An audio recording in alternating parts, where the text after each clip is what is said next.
तमिलनाडु के करूर में एक राजनीतिक रैली होने वाली थी। एक जश्न का माहौल था, पर वो जश्न एक भयानक हादसे में तब्दील हो गया। आखिर उस शाम ऐसा क्या हुआ था? चलिए इसी को समझते हैं। 39। ये सिर्फ एक नंबर नहीं है, ये उन लोगों की संख्या है जिन्होंने सिर्फ एक शाम में अपनी जान गंवा दी, और इनमें 16 महिलाएं और 10 बच्चे भी शामिल थे। और इनकी मौत किसी कुदरती आफत की वजह से नहीं हुई। ये हादसा हुआ एक राजनीतिक रैली में मची भगदड़ में। एक ऐसा हादसा जिसे शायद रोका जा सकता था। एक ऐसा हादसा जो एक जश्न के माहौल में हुआ। तो आज हम क्या क्या देखने वाले हैं? सबसे पहले करूर रैली में जो त्रासदी हुई उस पर नजर डालेंगे। फिर समझेंगे कि ये आपदा आई कैसे। इसके बाद क्या हुआ, क्या कदम उठाए गए, वो देखेंगे। और फिर बात करेंगे कि क्या ये ऐसी पहली घटना है या ये त्रासदियों का एक पैटर्न है। और आखिर में इस पूरी घटना के पीछे के राजनीतिक दांव पेच को भी समझने की कोशिश करेंगे। चलिए शुरू करते हैं। सबसे पहले उस शाम को फिर से देखते हैं। तमिलनाडु के करूर में आखिर हुआ क्या था?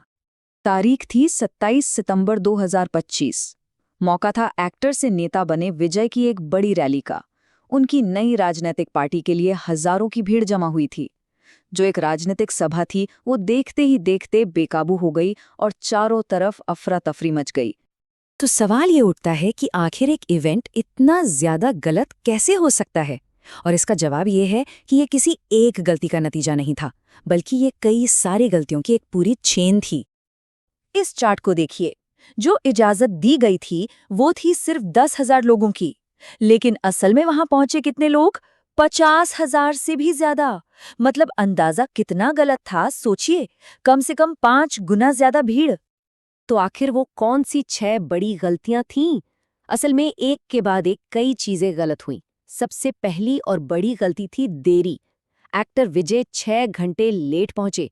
इस बीच भीड़ बढ़ती गई, लोग स्टेज की तरफ धक्का मुक्की करने लगे, गर्मी और घुटन से लोग बेहोश होने लगे।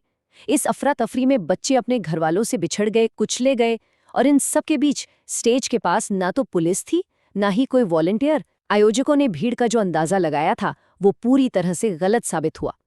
माहौल पहले से ही बहुत तनाव भरा था। बस एक चिंगारी की देर थी और भगदड़ मच जाती। लेकिन वो आखिरी चिंगारी क्या थी? वो क्या वजह थी जिससे लोग अचानक घबरा गए? इस पर हमें 2 अलग-अलग बातें सुनने को मिलती हैं। और यहीं पर उस वक्त की कन्फ्यूजन साफ दिखती है।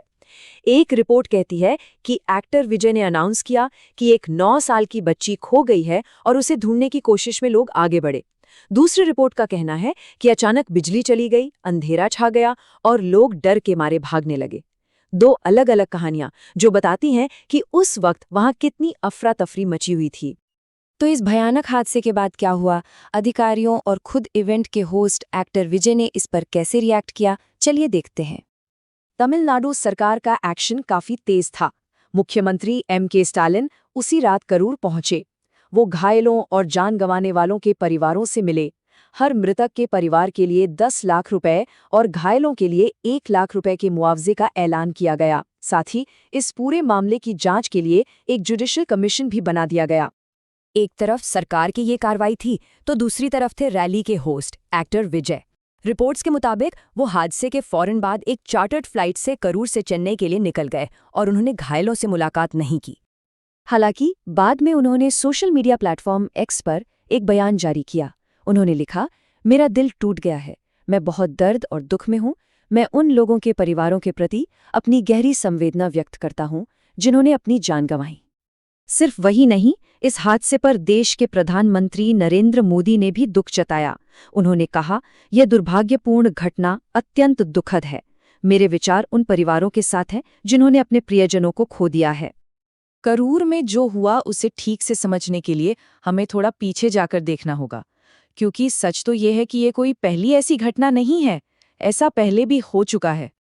यह एक चिंताजनक पैटर्न दिखाता है। जब भी किसी सेलिब्रिटी को देखने के लिए भारी भीड़ जमा होती है तो ऐसे हादसे होते रहे हैं। 2013 में जूनियर NTR के एक इवेंट में, 2018 में दुलकर सलमान के मॉल ओपनिंग पर, 2024 में अल्लू अर्जुन की फिल्म स्क्रीनिंग में और 2025 में ही बेंगलुरु में RCB की जीत के जश्न में। इन सभी मौक़ों पर भगदड़ मची और लोगों की जानें गईं। तो सवाल ये है कि ये रैली आखिर हो क्यों रही थी और इसका मकसद क्या था? ये सिर्फ एक फिल्म स्टार का अपने फैंस से मिलना नहीं था। इसके पीछे एक बड़ा राजनीतिक मकसद था। एक्टर विजय अब राजनीति में अपनी जगह बनाना चाहते हैं। उन्होंने इसी साल 2 फरवरी को अपनी पार्टी तमिलगा वेत्री कड़गयम यानी टीवी के लॉन्च की। उनका लक्ष्य है 2026 में तमिलनाडु विधानसभा चुनाव लड़ना और वो खुद को राज्य की सत्ताधारी डीएमके पार्टी के मुख्य विपक्ष के तौर पर पेश कर रहे हैं। यहाँ तक कि उन्होंने ये भी ऐलान कर दिया है कि अपनी अगली फिल्म के बाद वो एक्टिंग छोड़कर पूरा ध्यान राजनीति पर ही लगाएंगे। और ये पूरी घटना हमें एक बहुत ही अहम सवाल पर लाके खड़ा कर देती है।